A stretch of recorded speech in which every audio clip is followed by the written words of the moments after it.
Bonjour, bienvenue à Culture du Royaume, ici Régent Cloutier.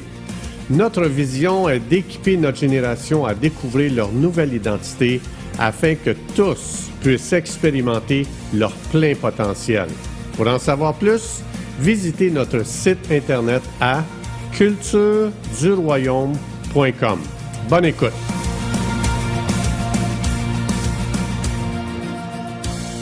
Bonjour, aujourd'hui on va terminer notre psaume 91, donc ça va être les deux derniers versets aujourd'hui, 15 et 16. Tout ça dans le but d'être équipé pour le temps des crises. Alors, je veux juste vous lire le premier verset, on est rendu au psaume 91. Je vais lire le verset 15, très très encourageant. Ça dit, Dieu dit, il m'invoquera et je lui répondrai. Je serai avec lui dans la détresse, je le glorifierai, je le délivrerai et je le glorifierai.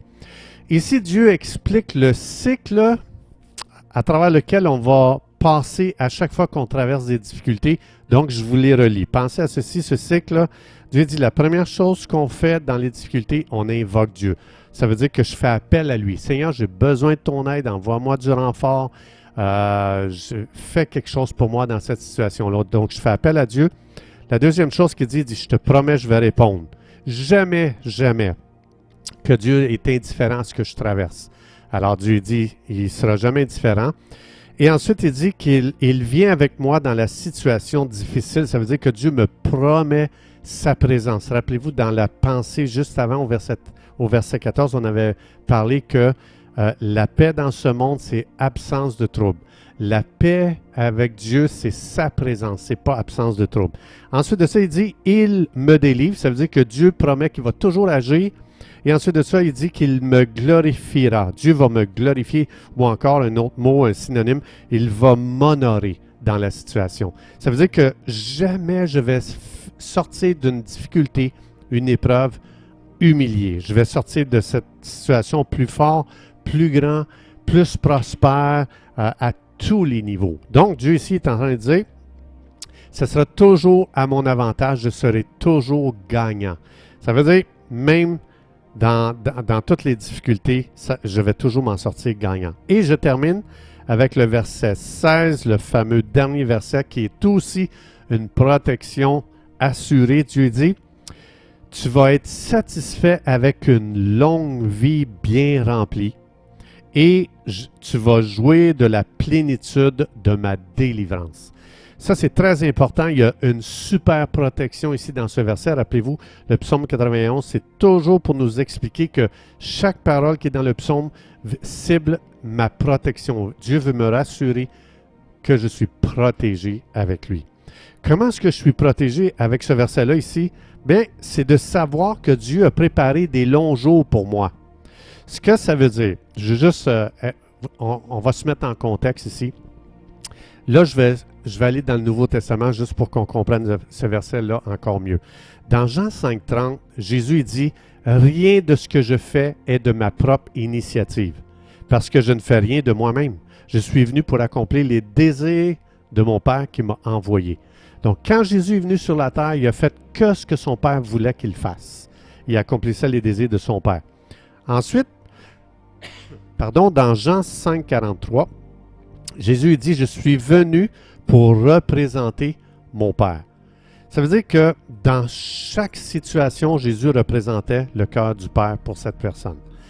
Devant chaque personne, devant chaque difficulté, Jésus dit « Je vais faire descendre les désirs de mon Père pour cette personne ou pour cette situation. » On voit dans Jean chapitre 11 un chapitre magnifique à lire. Ça dit que Lazare était un ami de Jésus et ça dit dans Jean 11 que ça faisait 4 jours que Lazare était mort. Et Jésus va crier ici d'une voix forte, « Lazare sort !»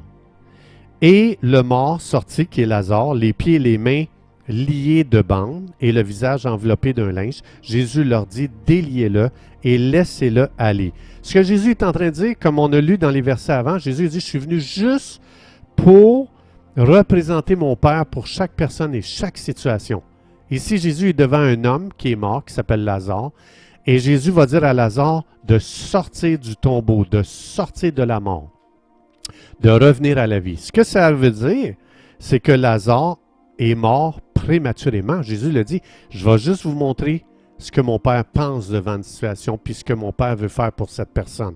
Donc ici, puisque Jésus l'a ressuscité des morts, après 4 jours de mort, Jésus est en train de montrer, c'était pas normal, c'était pas la volonté de mon Père que Lazare meure. Alors ma question, c'est comment ça se fait de bord qui est mort?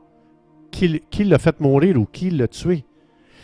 Je vais vous en lire un autre dans Luc 8, un récit très intéressant. Ça dit que la fille de Jairus, elle est morte à 12 ans. Et qu'est-ce que Jésus a fait?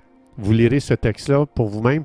Ça dit que Jésus l'a ressuscité des morts. Ce que ça veut dire, c'est que la fille de Jairus ne devait pas mourir. Elle est morte prématurément, à 12 ans ici. Je vous en lis un autre dans Luc chapitre 7. Ça dit que le fils de la veuve de Naïn, c'est un jeune homme qui est mort. Jésus l'a ressuscité aussi des morts. Ça veut dire que tous ces gens sont morts prématurément. Maintenant, la Bible n'a pas écrit tous les gens que Jésus a ressuscités, parce que ça dit que si on avait écrit tout ce que Jésus avait fait, la terre n'est pas assez grande pour contenir tous les livres de ce qu'on aurait écrit sur Jésus.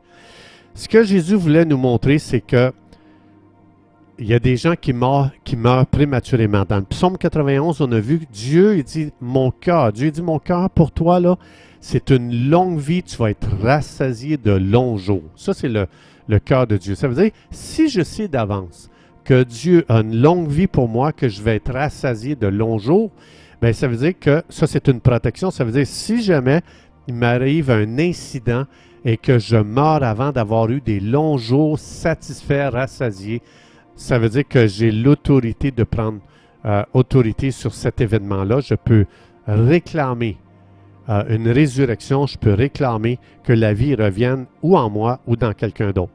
Ça veut dire que si Jésus a dit, je suis venu pour faire la volonté de mon Père, je suis venu pour le représenter. Si Jésus avait ressuscité tous ces gens que je viens juste de lire et que ce n'était pas la volonté de Dieu, ça veut dire que Jésus aurait travaillé contre son Père. Puis on sait très bien que Jésus n'a jamais travaillé contre son Père, il est venu pour représenter son Père. Donc, ce que ça veut dire, c'est que Jésus il a démontré, et il y a un verset qui explique ça dans Jean 10, que l'ennemi est venu pour tuer, égorger, il est venu pour détruire.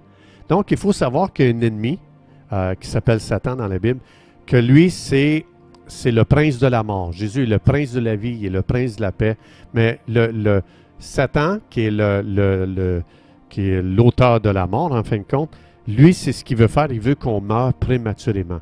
C'est pour ça qu'ici, c'est une protection dans le psaume 91 de savoir, Dieu dit, est-ce que tu es rassasié de longs jours? Est-ce que tu en as eu assez? Est-ce que tu as été rassasié? Donc, oui ou non. Si c'est oui, OK, c'est peut-être le temps d'aller à la maison, de retourner rejoindre Dieu. Sinon, bien, Dieu dit, c'est pas ton temps de quitter cette planète parce que Dieu dit, je veux te rassasier de longs jours. Alors, merci, chers amis, d'avoir été des nôtres et à la prochaine.